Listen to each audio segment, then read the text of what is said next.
So we've covered the organization known as Compass before. They're very much a cross-party organization that work for, well, bringing in proportional representation. I've said many, many times before, I am massively for proportional representation.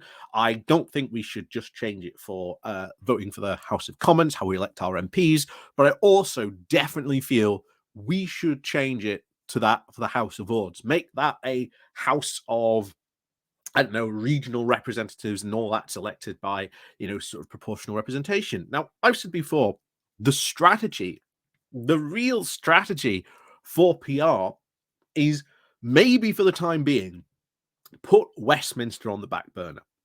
Not that I don't think it's important, but there is a far, far more achievable one and would get even more cross-party support.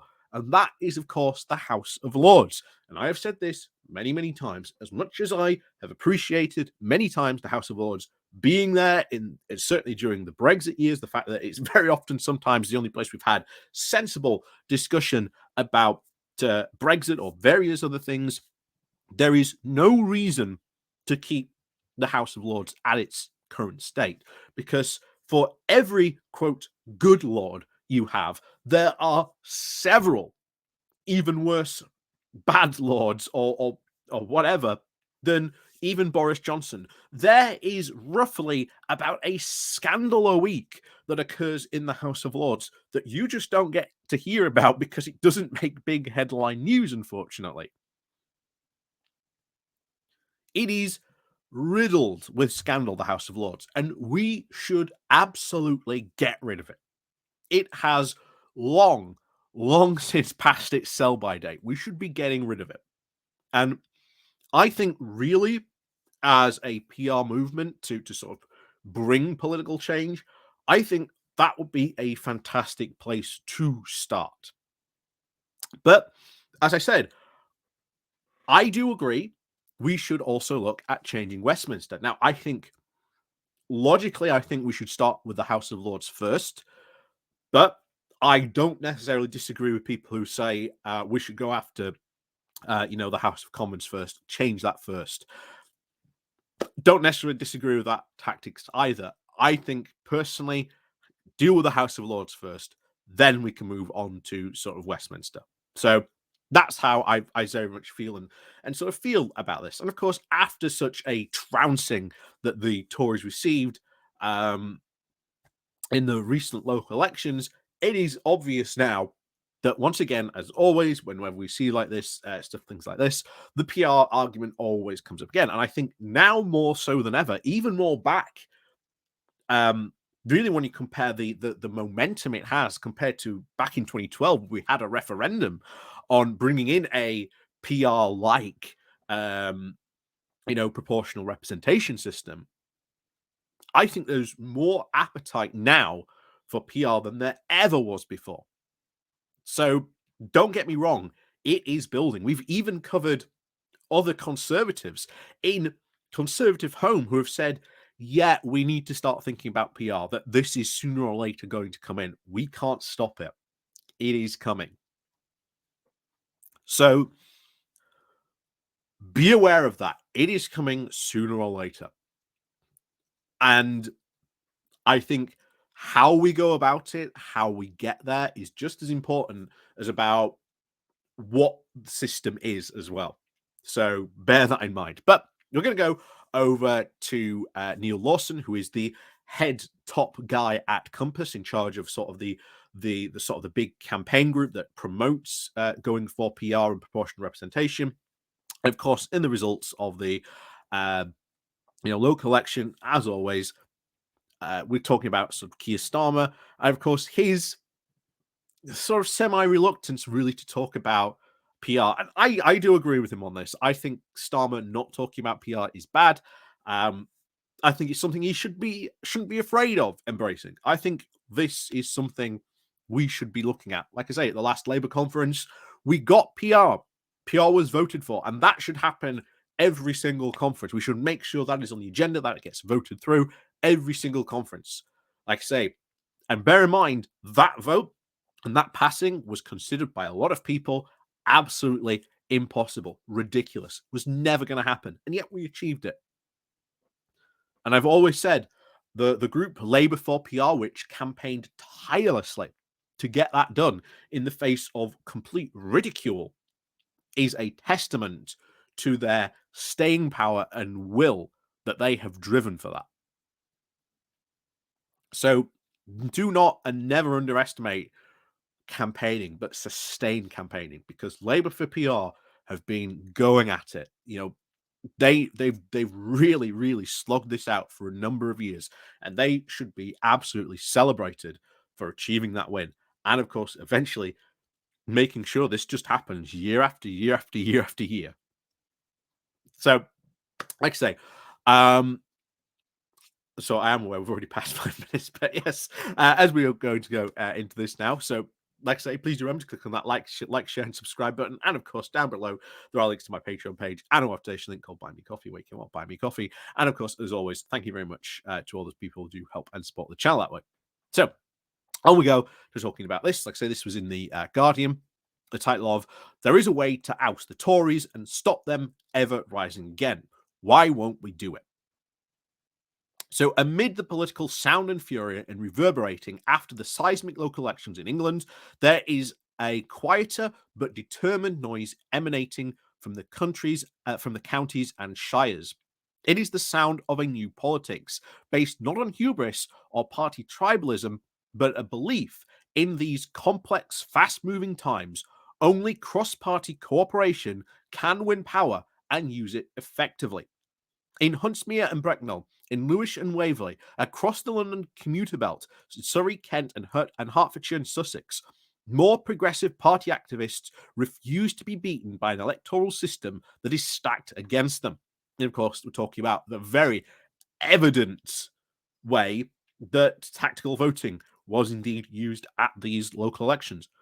Ultimately, I think the next general election, tactical voting is going to play a big piece, a very, very big piece in the next general election. And that worries the Tories to no end. So their success was driven by two simple facts. First, on the regressive side of the ballot paper, there was only one place to put your X. And on the progressive side, at least three. Tired of splitting the vote and letting the right through on a minority share of the vote, activists have been working hard under the radar to focus on where they can win.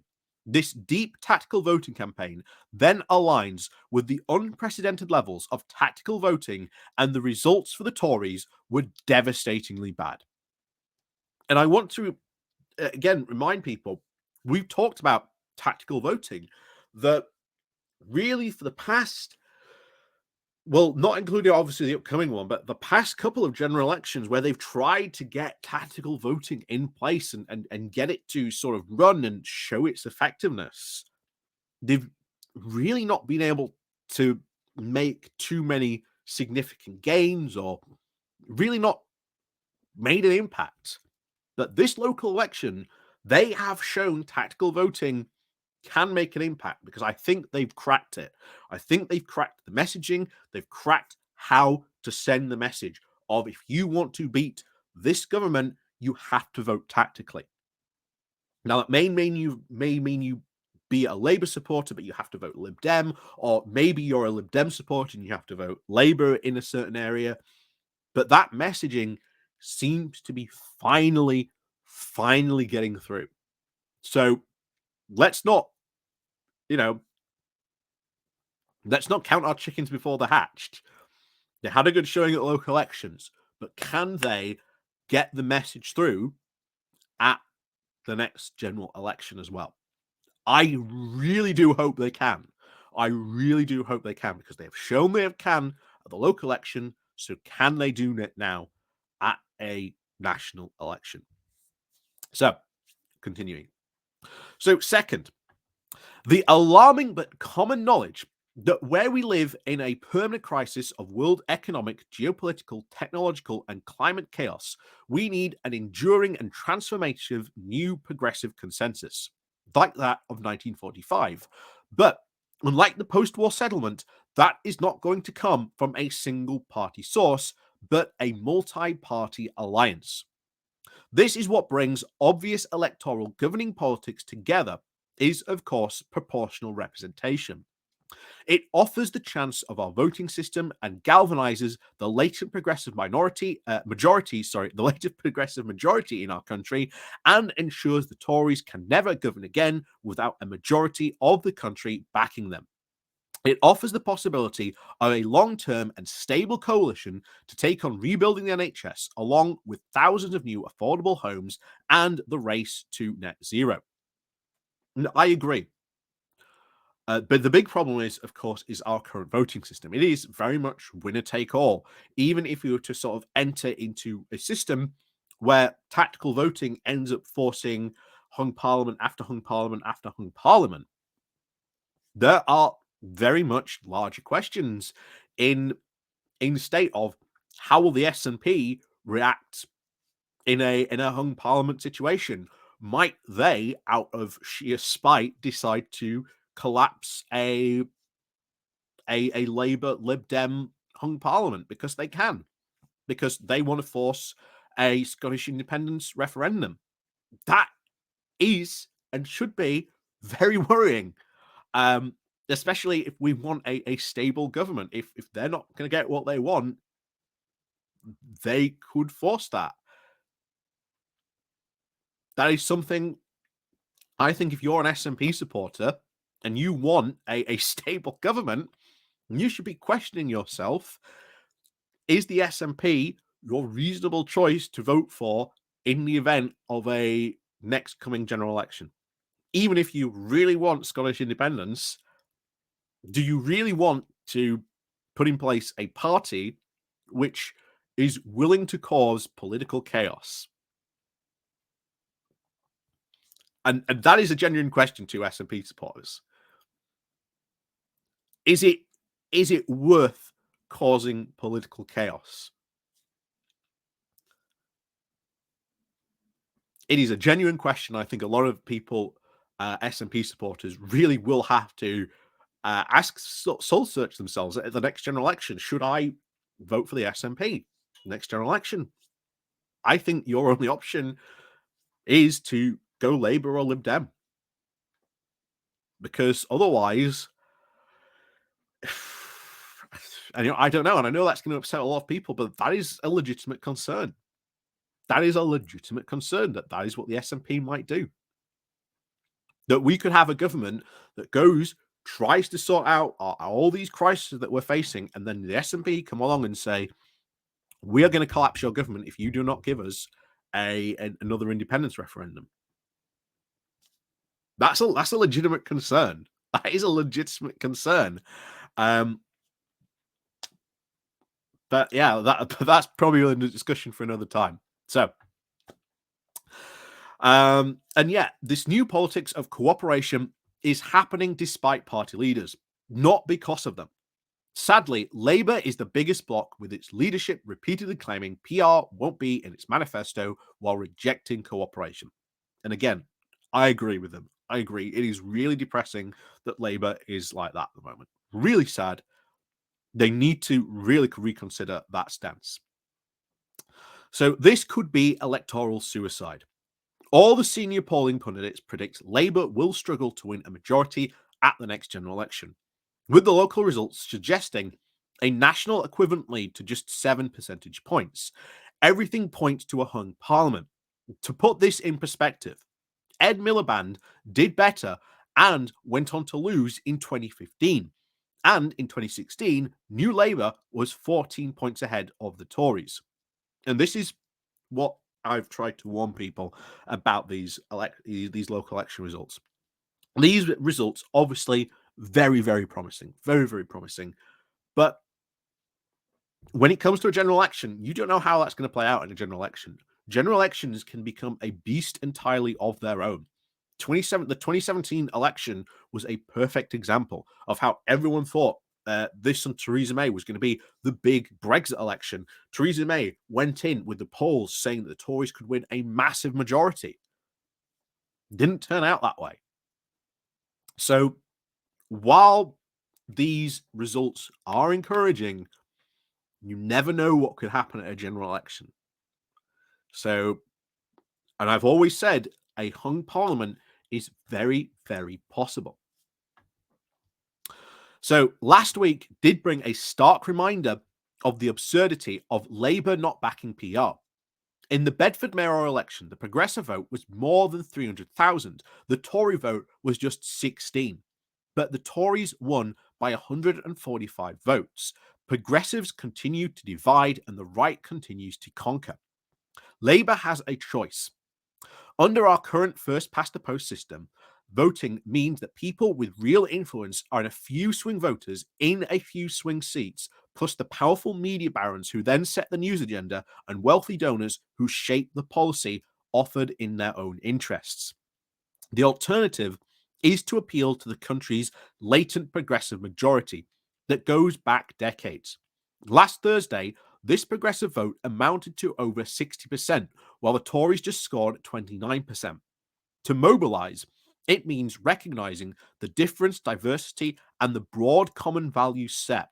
It is a strength, not a weakness, and it is the best future is negotiated, not imposed. Critically, it allows us to win elections by speaking to the interests of the centre and the left, not the right. And that's another thing people on the left have to understand. We've seen this multiple times. There's a ton of polls out there saying, what are you politically? Are you on the left? Are you on the center? Or are you on the right? And all these polls are very similar. 25% on the left, 25% on the right, and then massively in the center, this big 30%. This goes all the way back to the Corbyn era, when Momentum came in with Corbyn and said, we are no longer a big tent party. We are a socialist party. And what happened? The longer Corbyn was in, the more of these centrists pulled away from Labour. The left cannot win by itself. That is an unfortunate fact. Many people, certainly in the UK left, do not seem to understand or insist on. This is why you see them continuing to say, oh, but Corbyn won this massive majority in 2017. Oh, wasn't it so wonderful how much increased the Labour vote by?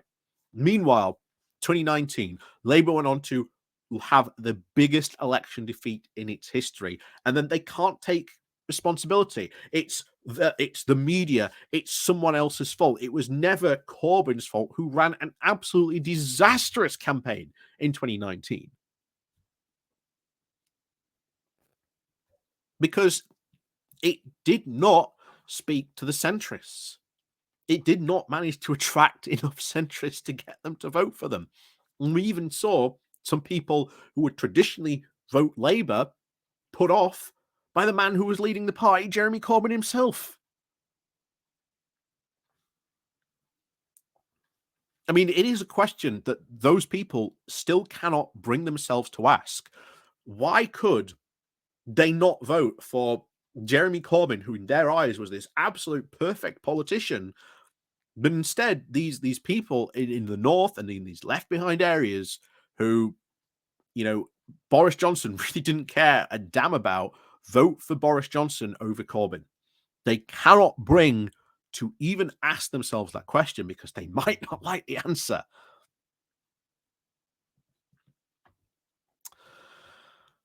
So, but why won't Keir Starmer and Labour's old guard tackle this seemingly obvious route to win and go with the flow over last week's results? Tory HQ and its press attack dogs are trying to undermine it precisely because they fear a traffic light pincer movement. But if a hung parliament seems most likely, then it's best to prepare for it. However, Labour's nervous hierarchy seems willing to do anything to maintain its monopoly of opposition and on the disproportionate power it gives it. There can be no new parties under a first past the post system because the entry barriers are too high. Remember, it takes just 50,000 votes per Labour MP. But for the Greens, that's over 865,000. It is a democratic obscenity designed to ensure other politicians and voters, despite Desperate to deal with the climate crisis, protect civil liberties, or eradicate poverty, have nowhere else to go. Labour strategists will be gambling that the Green and Lib Dem vote share can be squeezed.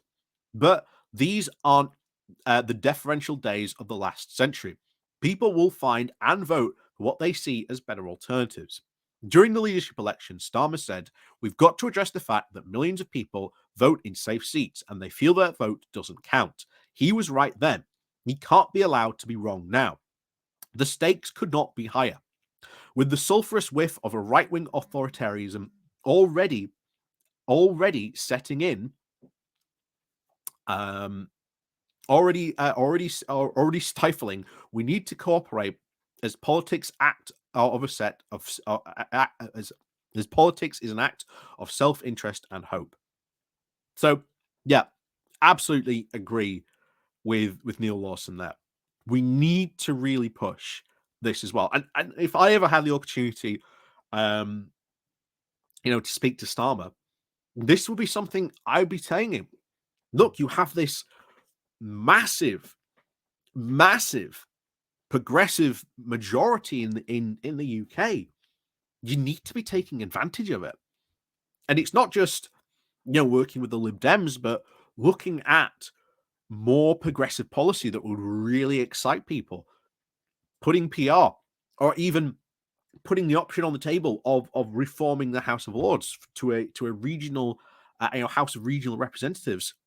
There's a ton of ideas he could go for, and progressive ideas he could go for, but he doesn't seem to want to do it.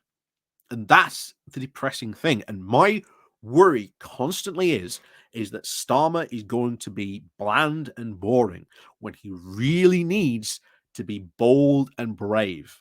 He needs to take a page out of Ed Miliband's book, who after that 2015 referendum, after that not 2015 referendum, but after the 2015 vote, he came out and said, "I was not bold and brave enough. I could have been so much more, but I didn't, and I was afraid to." And the thing is, since then, Miliband has gone on to do exactly that.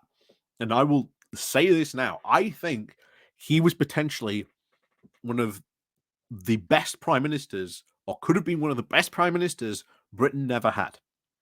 And I am very willing to sort of stand by that. So anyway, as always, like I say, we've gone a bit long today, but as always, thank you very much for watching. And of course, as always, thank you very much for that. Please remember to click the like and share button. And of course, down below, there are links to my Patreon page and other ways you can support the channel. So as always, we'll see you all next time.